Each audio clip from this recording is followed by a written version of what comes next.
Enfield, North London, Edmonton, Ponders End, Palmer's Green.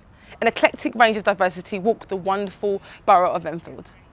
People of all shapes, sizes and race spill into the towns that make up this London borough, that occupy the houses, businesses and schools that offer culture, colour and community. Full of green and open spaces with over 9,000 acres, Enfield is the second borough with the most open park spaces and offers an oasis in the north of one of the biggest cities in the world. On the flip side, since November 2018, Enfield has fluctuated between the highest and the third highest in knife crime. In this way, Enfield offers a dichotomy in every conceivable avenue, from the hustle and bustle of the local markets to the seemingly calming and vast parklands that offer picturesque views of Forty Hall.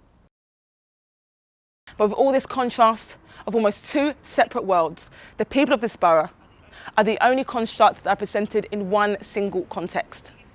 We hear so often of the rough, the violent, the underachieved population that absorb this borough, the knife crime, the gangs, and the almost never enlightened of any positive energy that could ever come from such a place. So, as there are two sides to every story, a head and a tail to a coin, I want to shed the good to this ugly and celebrate our women that uphold this community from the inside out. Empower. Nurture. Fight. Inspire. Engage. Liberate. Driven.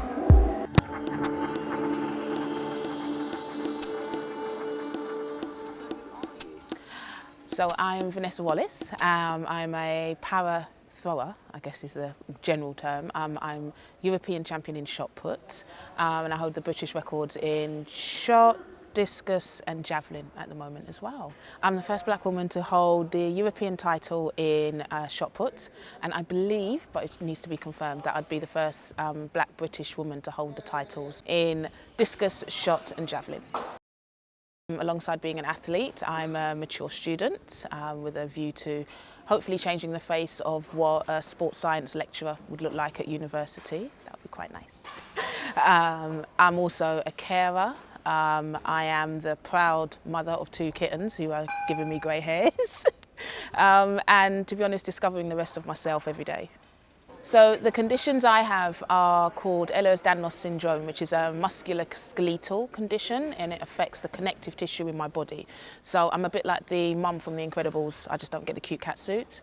And I also have a neurological condition called dystonia, which causes abnormal postures. So you've got a body that's trying to do strange posturing, like turning my feet in a body that's really flexible, so it really goes for it. It's quite amazing. So those are my two main conditions. It's interesting being a black woman with EDS because you don't tend to see many of us in literature. There's a fabulous photo of me in red with a really cute red flower in my hair on a leaflet, and I was literally one of the first black women or black person of colour actually on an EDS leaflet. So it's good to get the word out that conditions like ours go across the board. They really do. So how did you get into athletics? I was really lucky and went into a physio rehab programme at the Royal National Orthopaedic Hospital in Stanmore. You stay there for 2 to 3 weeks. They kind of retrain you in your life. So all kind of areas, you see physios, it's quite an intensive programme. But one of the things that they do is they get you off the ward and into a sports hall. And they will set up a whole heap of different activities so that no matter what function you have, you can get involved. So they had table tennis, but they had the sides up, they had a perching stool, they had other humans there to go and pick up the ball if you dropped it. So you didn't have to worry about what impaired you, it was more about what could you do. So I tried a ting, I had a little badminton session, who knew? Tried the table tennis, and that was kind of it. I came out feeling quite inspired, so I thought I'd have a go at wheelchair basketball. Power to the wheelchair basketball people. Me now got to it. It's just not. I'm just not necessarily built to take the endurance of wheelchair basketball, but it was fun while I tried it. And then I went looking for a walking group for my mum, and looking on the Haringey website, scrolling through, and I saw wheelchair racing. And I thought, well, I'm not an athlete, And most things at the time, I thought, most things for wheelchair users tended to be funded for young people. And as much as I'd love to think it, I'm slightly older than a young person, just slightly, a little bit of postage and packaging. But I clicked on it because I'm curious, and it said, come and try wheelchair racing or push your own chair better. And I thought, so you don't have to be an athlete in order to get involved. You can just come and do something for yourself. I thought, cool, come we go. Went first person for the first 6 months, ended up coming here where we're filming to use the gym for the first time, and it rolled on. By the end of the year, I could fit into a racing chair, but my hip wouldn't let me do it. So I'd started a year of saying yes at this point. So when I was asked if I'd come and do some coaching instead, I said yes. Didn't know what I was doing, but I thought someone must believe something in me, so try a thing. Then I went for something called classification, which within disability sport, it's a way to make the playing field level. So it means people with different conditions could compete against each other because it looks more at how you are impaired, not what your condition necessarily is. So I went along. And then another coach, a lovely man called Steve over in Barnet, yes, I'm calling your name, came up to me and he said, Ness, you thought about being a thrower? You're built for it. You know, you're just bad breed. I thought, Steve, really? But he said, again, come to where we're filming, come down to Lee Valley and find a coach, this specific person. So because I'm doing a year of yes, I have to go. So I went, I introduced myself to Alison. She thought it was amusing what he had said. She said she would have put it slightly different. Had a couple sessions, went off and did life. Fast forward, so this was the beginning of 2013. Fast forward to, I think it was like November, December 2014. And I get a tweet from Alison, coach, saying, congrats on, I think what I was doing at the time. When are you going to come back and try throwing? You'd be a natural. And I thought, well, a natural what? Because, you know, I tried it like twice and I wasn't, you know, world record holder. And I thought, I don't know, I haven't got time, you know, just life's taking over. Then I had a conversation with a friend about women and bravery and how sometimes we can be the people who push everybody, but we then get kind of stuck and we're not necessarily getting the chance to push ourselves. So I tweeted back to Alison and said, when do you train? And she said, same as when I met you 2 years ago, I'll see you next week. Now, me being me, it didn't quite set in what I was actually signing myself up for. I thought I'd just get fit. Where did competitions come into it? Like, I had no idea. So I think we had one session before Christmas. I came back in the January of 2015, once a week, just slowly, you know, getting into things. And then by the summer, I was British champion. Tweeted a red lipstick. So now I am European champion in shot put for F34 category.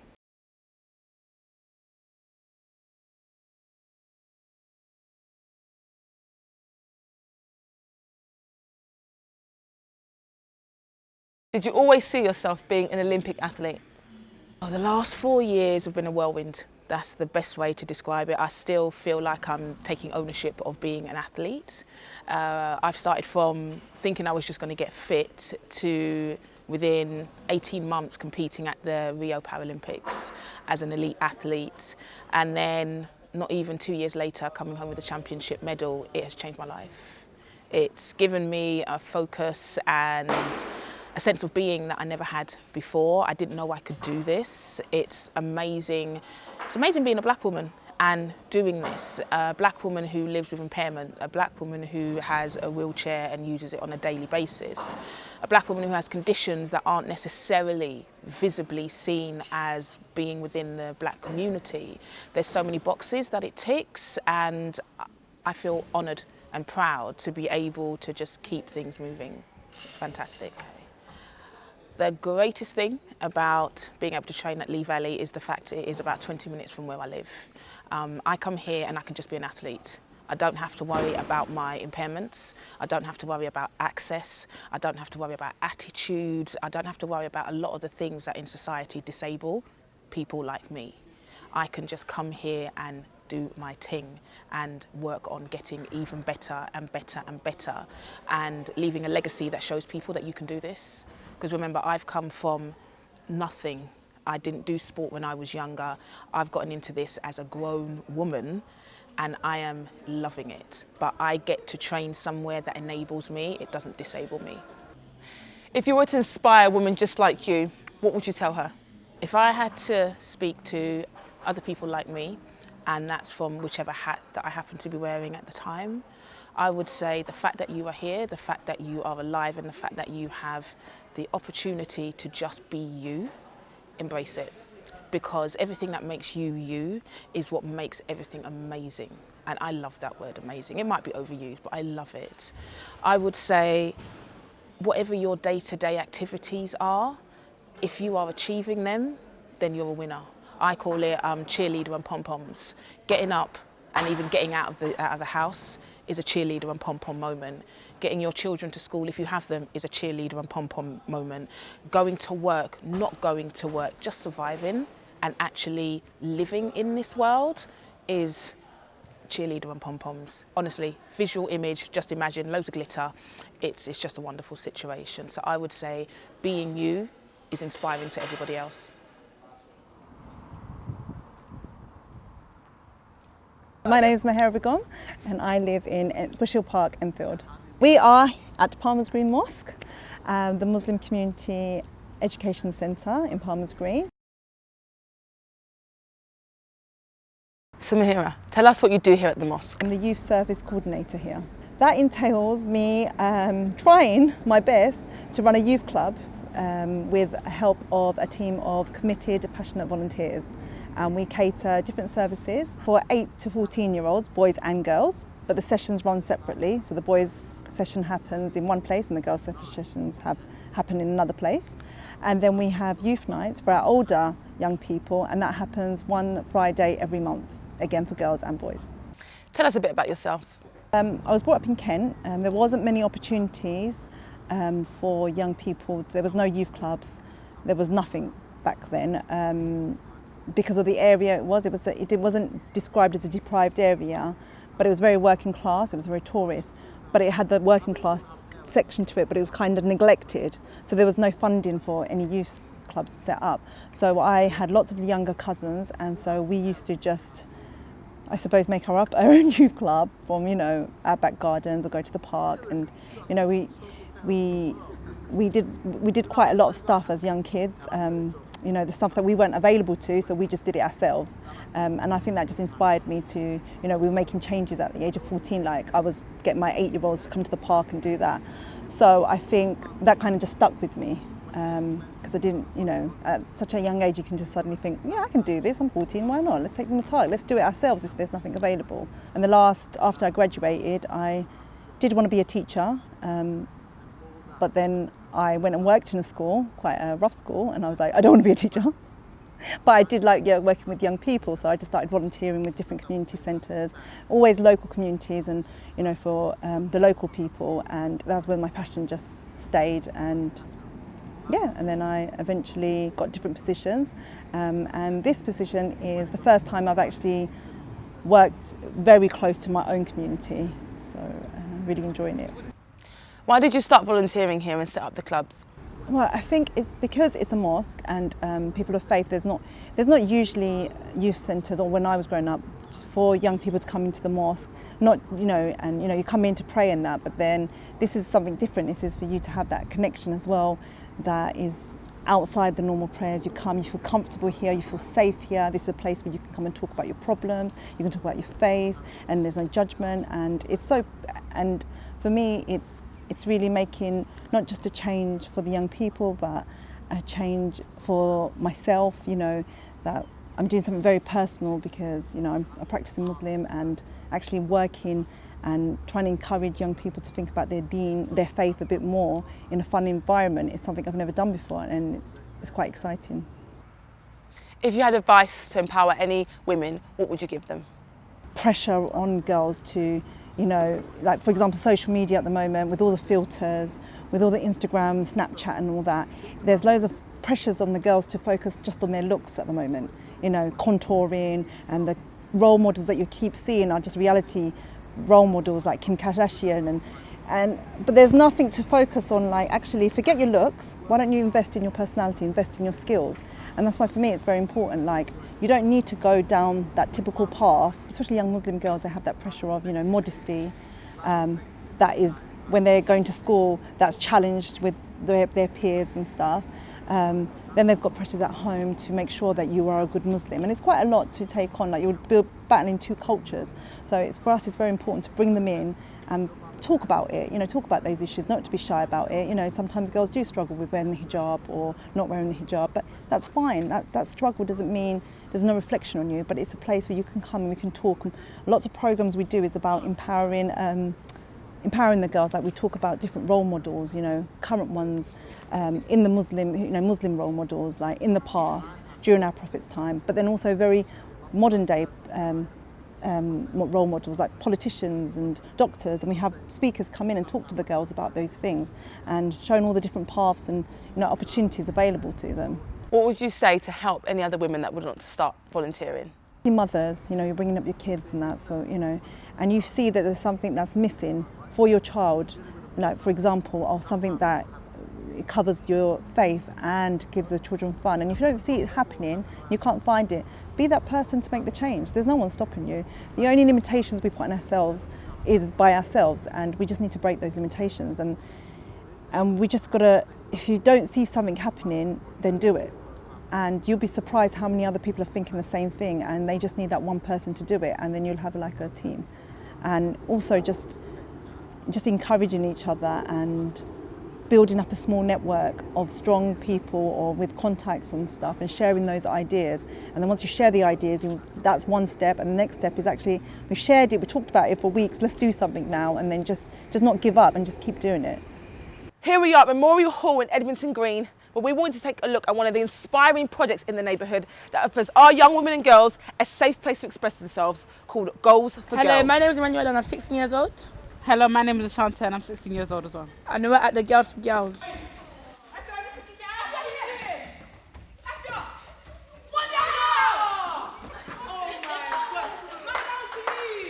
I've been coming to the Girls for Girls for 2 years now, and I feel like it's a good environment and the vibe is good, and it's a good place for me to trust staff. And yeah, it's just really good. They're really helpful. We have lots of opportunities. We go on trips, and yeah, I love Girls for Girls. I've been going here for 2 years, and I come here because, same as her, I like the vibe. I think everyone here they're very trustworthy. I can talk to them when I'm upset, and I think just the whole environment, the way how people care for each other, the way how people talk to each other, it's like a family. Just a nice environment to be. Play games, to go on trips, we have lots of opportunities. We have mediation sometimes, especially when we had our GCSEs, we had mediation because we was also stressed out. Just needed somewhere to calm down and just relax. I think it's good for girls especially because some girls are insecure, and it's good that everyone together and they have the other girls with them, not only girls and boys, it's people that everyone can relate to. Yeah, I think it's good because we all have something in common, we all can talk about something that's going on in our lives, and that some stuff that boys just can't understand is for girls, so only the girls can understand. So that's why I think it's a good place. These people here make me comfortable, I can say anything around them. I would suggest them to come here. I'll tell them as well that it can relieve stress. If you're feeling down, you can come here and talk to people and they care for you. And if you don't have that at home as well, you can come here and talk to the staff. My name's Dana. I'm at Memorial Hall. I live in Edmonton. I've been here since I was 12. That was in secondary school. It's a fun experience. I think loads of girls should experience coming here and making friends. I've made loads of friends being here as well. It's important to have a space like this because you can have fun, come off the streets really, and at least be involved with different kinds of ethnicities, groups, different kind of girls. I live local. It's maybe 5 minutes. Plus I like playing football, so I can play football in the meantime while I'm here. Plus it's something to do because I'm always at work normally. But I think in a way it's a good thing to come out of the house and then enjoy company if you're a different age as well.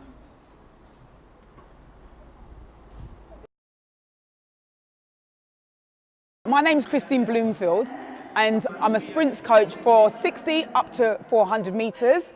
I enjoy working with young people, I enjoy developing them, making sure that they achieve their potential. I used to run for Great Britain in the 100, 260 metres and the 4x100 metres. I'm a teacher. I've coached secondary school for 25 years and that's given me so much. I was raised in children's homes and foster families. I've been living on my own since I was 15 and a half, so I've had quite a vast experience as an individual. So all of those experiences have come into my coaching. I started off working with Christina Urugu and Annika Honora, with Lloyd Cowans. I decided that I wanted more from coaching, and so I decided to coach on my own. It was a massive decision for me because obviously I'd only been coaching for 5 years. I've coached grassroots level athletes and I've coached elite athletes. I enjoy the process of developing people, not just physically on the track, but developing them mentally, making sure that they're successful in their lives. Like everybody has something really good to say about her all the time, and she like takes us in like her children. Like she'll take us places, and she looks after us very well. And it's always like a really good laugh when we're here anyway. Yeah, she's very positive as well. The reason why I think it's important that I coach is because I was given so much as a young athlete, but so much by male coaches. And I just felt that as a female, I needed a female coach, and I didn't have that. So me coming into athletics and being a female coach was vitally important. But I don't just want them to be successful on the track. I want them to be successful in life. Once they finish athletics, I want them to be people that people can look up to. We're not all going to be doing degrees. We're not all going to be successful academically. We're not all going to be successful on the track. We're not all going to be Jessica Ennis's, Denise Lewis's, Montell Douglas's, but we can still be successful in our own right. And I believe everybody can achieve.